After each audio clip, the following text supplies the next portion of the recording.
Soldiers of Reddit, what is something you wish you knew before joining the armed forces?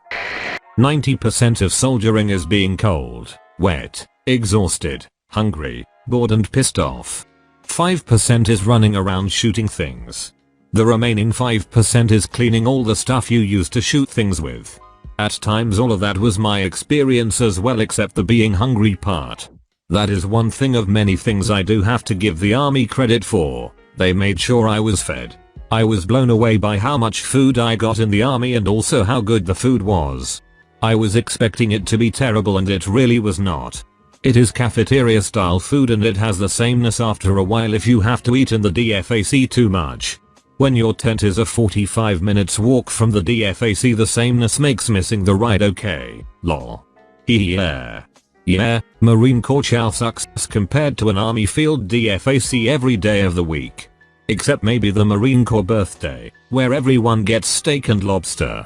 Cheap steak and lobster, but still better than normal chow hall food. Don't pick a job that seems like it would be cool. They are all Pick one that will get you some of training or certification you can use after you get out. Or just pick one that stays indoors working on computers. Material management in the Air Force sounds boring right 6 years later after I separated. Logistic coordinator for a $1 billion aviation company sounds pretty nice. Served my country, got some skills, have a great career in something I like. Doesn't matter if my job while in the Air Force wasn't the stuff commercials were made of. Words. It's not science fiction. It's what we do every day. Something that happens once a year. Reddit Cake Day. Friend of mine just finished 20 years in the army in logistics. He is making bank now in contracting. First. Airborne infantry is a lot of physical work in shitty environments paired with nonsensical busy work with no payoff. Bad leaders will destroy your morale, but good leaders will shield you from them. Second. Get a job that translates into a real world career. Third. Realize that when you deploy, you will live through highest and lowest the human experience can offer. When you return, it will be utter disappointment and prepare yourself to endure that forever. Number 3 hits close to home. After deployment, life was just boring. Agreed. Especially after experiencing firefights and multiple near-death experiences. Makes my current desk job a breeze. Dude. You should write a book or something. You don't need to go at it alone. Do a Google search for Team Red, White and Blue in your local area. It is an organization devoted to helping connect vets through activities and social outings, and it is free. And trust me, you are not a psycho for missing the thrill of war. How badly being in the infantry would affect my back, shoulders and knees. I wish I had joined as a medic from the beginning instead of waiting until I had left and was a reservist to do it. Come for the skills. Stay for the 15 kg CFT. 25 kg for infantry. Both work smart or work hard, eh? Hope you're enjoying the medic side of it, mate. Loving it, mate. They do this really novel thing where they treat you like an adult. Bizarre but so endearing. I kinda get it. You have a constant stream of 18-year-olds to manage. When I worked at a warehouse we had the same issue and they treated us all like we had just been given a day pass from the local daycare. Being skilled labor, you have more to lose, so they trust you more because hopefully you have the good sense to understand consequences for your actions. Just curious, can a 29 years old become a medic with no previous medical training or armed forces history? How much I'd be sitting around with my thumb up my ass. Or how power mad an E7 could get. Like, man. Stop micromanaging. You've given us our tasks, let us fucking do them. Wow, the military sure sounds gay. Not if you say no homo or are wearing boot bands. Every other time, that's a solid yes. It's not queer if it's off the pier. Some say, he wears his boot bands to this day. Just in case. It's simultaneously the most homoerotic and homophobic organization there is. There's a relevant terminal Lance somewhere. Had an old buddy in the Marines. He said there was nothing more gay than 2 straight Marines. Laughed at the absurdity of that concept. If you are enlisted, just how much good damn cleaning and yard work you would do came in handy, though when I got out I had me a sweet gig as a janitor. When I got out I told my husband that I would never rake again. A few years later he wants to plant some trees in our yard and I reminded him that I don't rake. Now every year he talks about raking the yard in the fall and I tell him to have fun. You're missing out.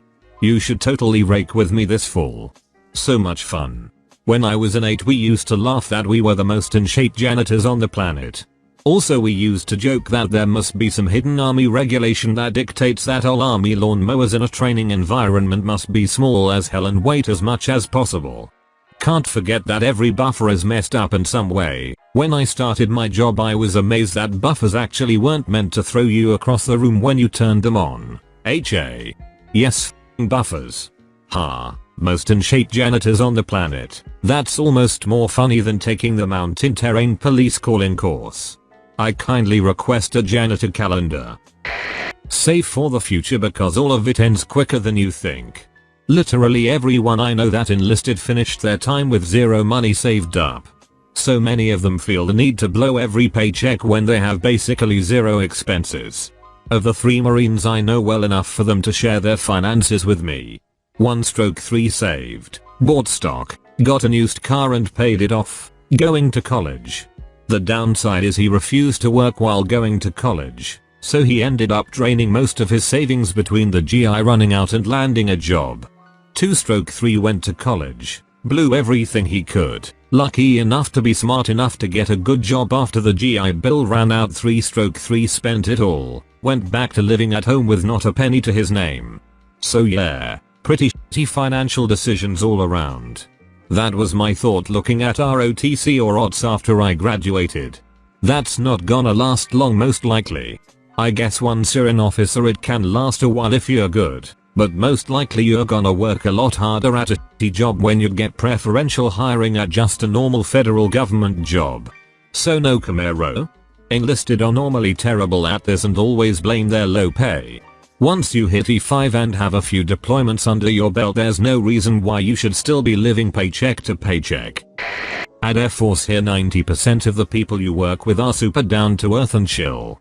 It just so happens that 9% of the remaining 10% is leadership that doesn't give a fuck about anything you do but results that make them look better. Mismanagement and hubris are a big part of supervision in my career field. The disconnect between junior enlisted and COS is staggering and apparent. That's not where they are supposed to be. Chill out, it's not like it's Space Force. These people also have an open door policy and anytime you try to use it, you're destroyed for not having used your chain of command. If you tried your chain of command, you're still laughed out of the room because that's the way it's always been done. Recently discovered most commanders' open door policy is only there because it's mandated that they have one. Recruiters tell you that a military career in your job history shortlists you for being hired at any civilian job. Not true at all.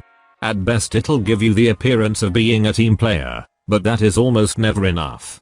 You need actual skills they are looking for. Being able to pass inspection and firing a rifle does not mean you are qualified. Take the money you saved up from your time in or the GI Bill you are entitled to and use it to go to university.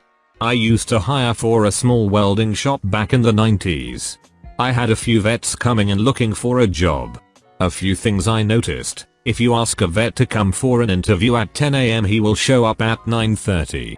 And if you give him a form to fill out he never has to ask for a pen, in contrast to almost every other person I ever interviewed.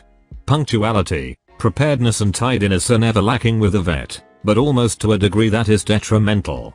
Our shop was pretty small, about a dozen people, and without the rigid structure that you find in a big business. There were a lot of times where you would have to jump on a task that might have been outside your area of expertise, because at that size there might not be full-time work for every type of task. I hired 2 vets and neither of them lasted long. One guy was a welder and he just wanted to stay at his station and TIG weld, and didn't like that one. It wasn't his station and other fabricators might have to use his machine and table, and 2, sometimes even our welders would have to do an install or drive a truck.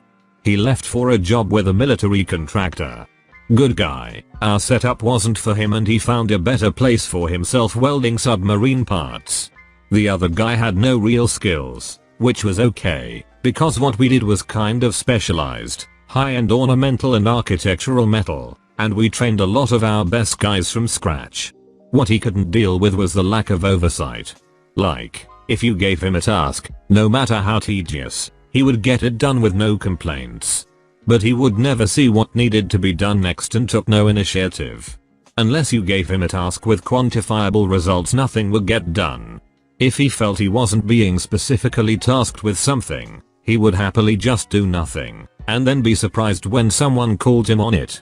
There was also a weird hierarchical thing with him where he was obsequious with the boss, who was a pretty macho guy, borderline insubordinate with me. It reminded me of the stereotype of how a second lieutenant is regarded, and always patrolling this fictitious pecking order among all the other workers, that seemed at least in part to be along race lines.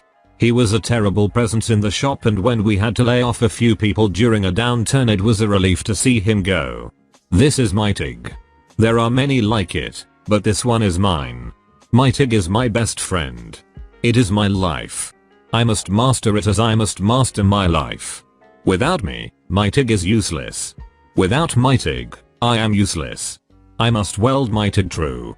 I must weld straighter than my coworker who is trying to use my TIG.